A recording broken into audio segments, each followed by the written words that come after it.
Hello dear students. Now we have already discussed about the exercise 1.1. Now next thing we have to discuss is fundamental theorem of arithmetic. Fundamental theorem of arithmetic. Before giving the fundamental theorem of arithmetic, now we have to discuss some earlier topics, that is called prime factorization. In your earlier classes you studied about this prime factorization. Let us revise once how to find prime factorization. For this, let us take two numbers 196, 156. How to find 196 prime factorization? Now you have to find prime factorization in this way. You have to take prime number from the lowest. First you have to take 2. If the number is divisible by 2, then you have to put here 2.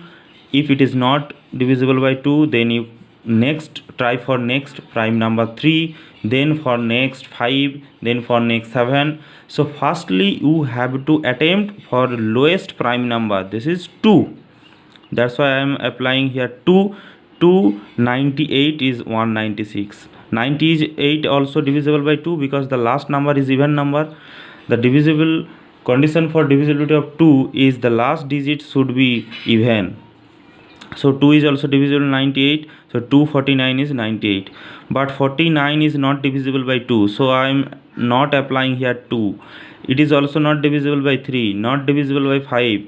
Then that's why I am applying here 7. 7, 49. Again 7 is prime. So 7, 1.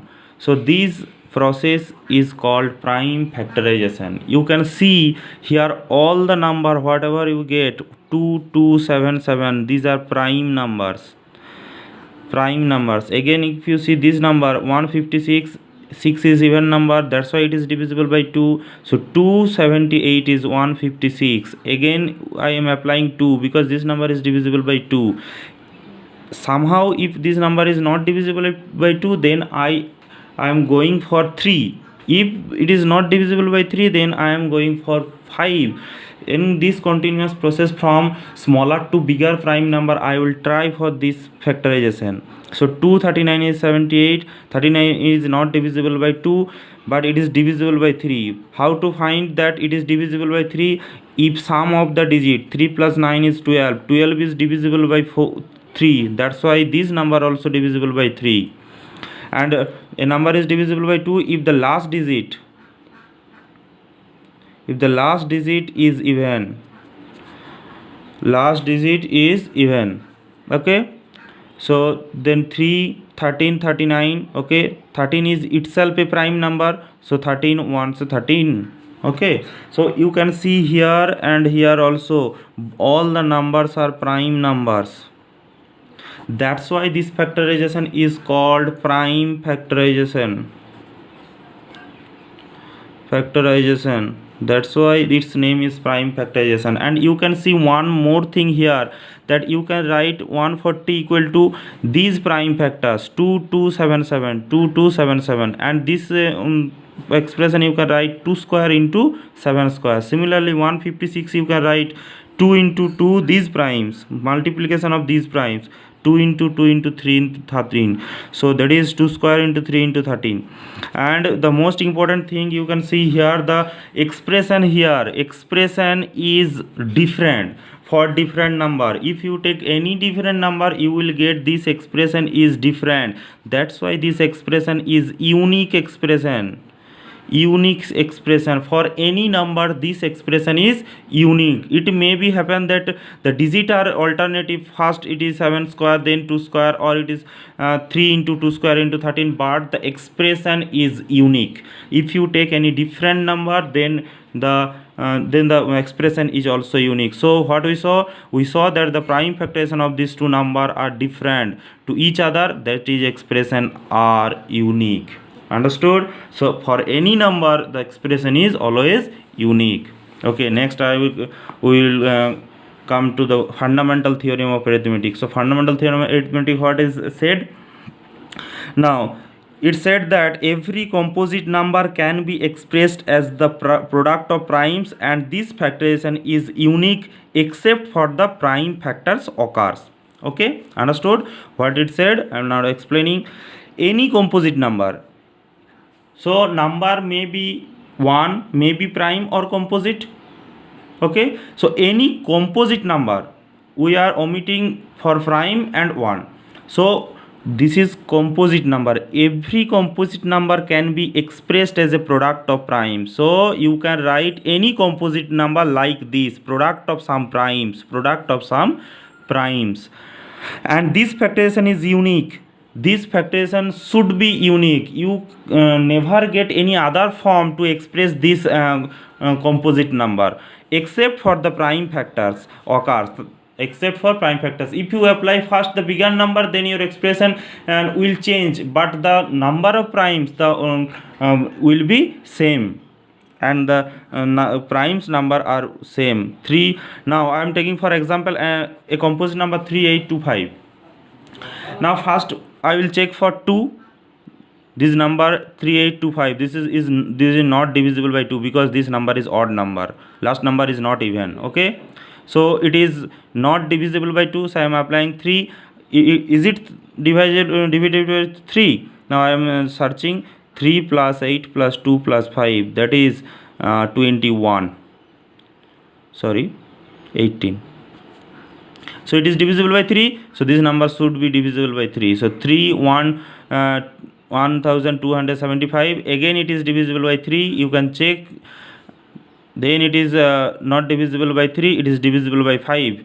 What is the condition for 5? If the last digit is 0 and 5, then it is divisible by 5. So this number is divisible by 5 because its last digit is 5. So 585, again it is 5, so 517. 17 itself a prime number, so 17 once 79. Now the expression, all the number here is prime numbers. This factorization is called prime factorization. So this composite number you can write product of this prime, product of this prime. That is the statement of this theorem. What is the statement? Any composite number you can write as expressed as a product of primes. So now this composite number I am expressing as a product of primes, and this number you can write in this form: 3 square 5 square into 17. Another process for finding the prime factorization, and this process is called factor tree. First 3825, now divisible by 3, so you will get 1275. It is prime number, so you cannot divide it this number, so this number is composite number, so this number should be divisible by again 3. So 3 445, again it is a prime number. The left hand side's number are all primes, and these number are all composite. Now 425, again 85, then it 570. Now it is primes. If all the factors are prime, then you have to stop, and this process is called the prime factors. Again you can see that 3 into 3 into 5 into 7 into 17 equal to 1825. Okay, understood what fundamental theorem of arithmetic said.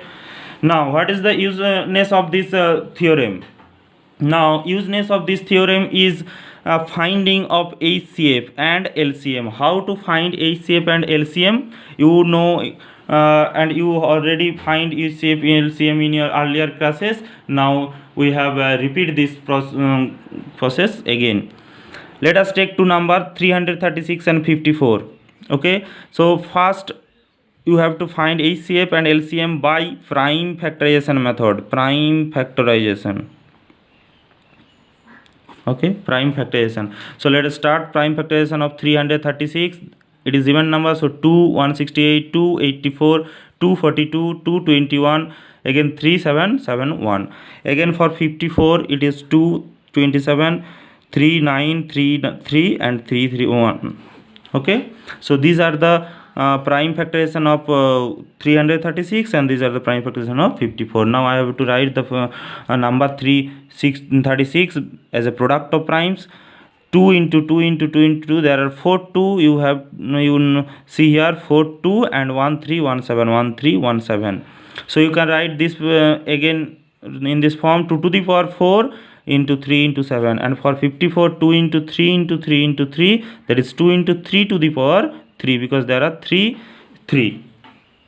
Okay, now for finding HCF, the full form of HCF is highest common factor. Highest common factor.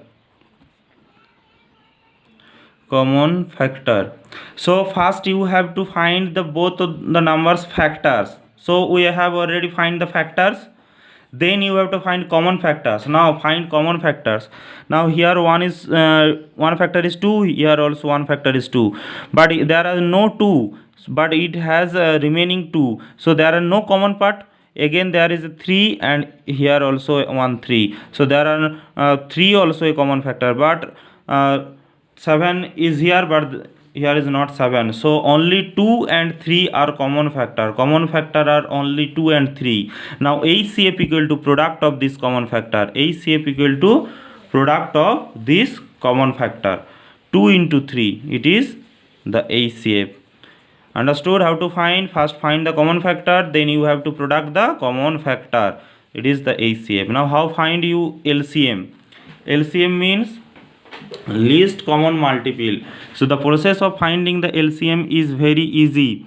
First you find the common factor. Now 2 here, 2, 3 and 3 are common factor. Then write this common factor for 1. So I have written for these 2. Here 2 common, here 2 common factors. So for these 2 I have written 1, 2. And for these 2, 3 I have written 1, 3. Okay. And you have to write the remaining portion of the expression in either number. This expression here, these are left. 2 into 2 into 2, I have written 2 into 2 into 2, and 7 also remaining here. So I have written multiply these numbers, and again the remaining portion are 3 and 3. So I have multiply 3 and 3. So that is 2 to the power 4 into 3 to the power 3 into 7.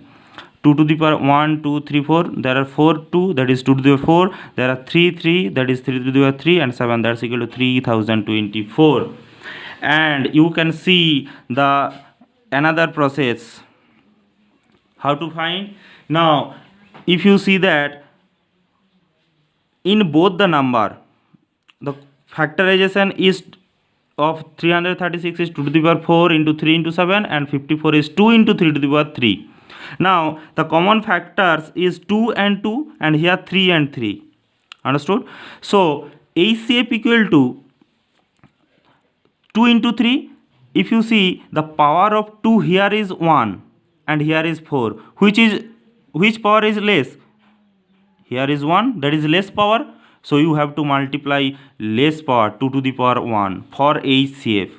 Okay, understood? And for 3, you can see here the power of 3 is here 3 and power of 3 is here 1. So we have to take the less power factor. So this is only 3. So the HCF is 6. And for LCM you have to take the maximum power factor.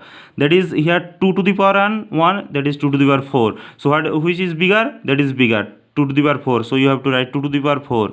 And for 3 to the 3 factor 3, here 3 to the power 1 and here 3 to the power 3. So this is biggest factor. So that is you have to write 3 to the power 3, and the remaining factor is 7. So that is 7. This is the finding LCM, process of finding. So what we have got, HCF equal to product of the smallest power of each common factor in the numbers. So we have written here smallest power of each common factor. Smallest power means 2's power here 1 and 4. This is smallest power is 1, is less than 4, that is smallest. So we have for HCF written 2 to the power 1 and 3 to the power 1 also, because the smallest power is 1. And for LCM, product of the greatest power of each prime factor. You can see here again the factor is greatest, that means 4 factor is greatest. So we have to write 2 to the power 4. 3's biggest power is 3, so 3 to the power 3, and the remaining factor 7. So multiply by 7. So involve in the number, product of greatest power of each number, each prime factor involved in the number. Understood? So understand this formula, then you can find easily.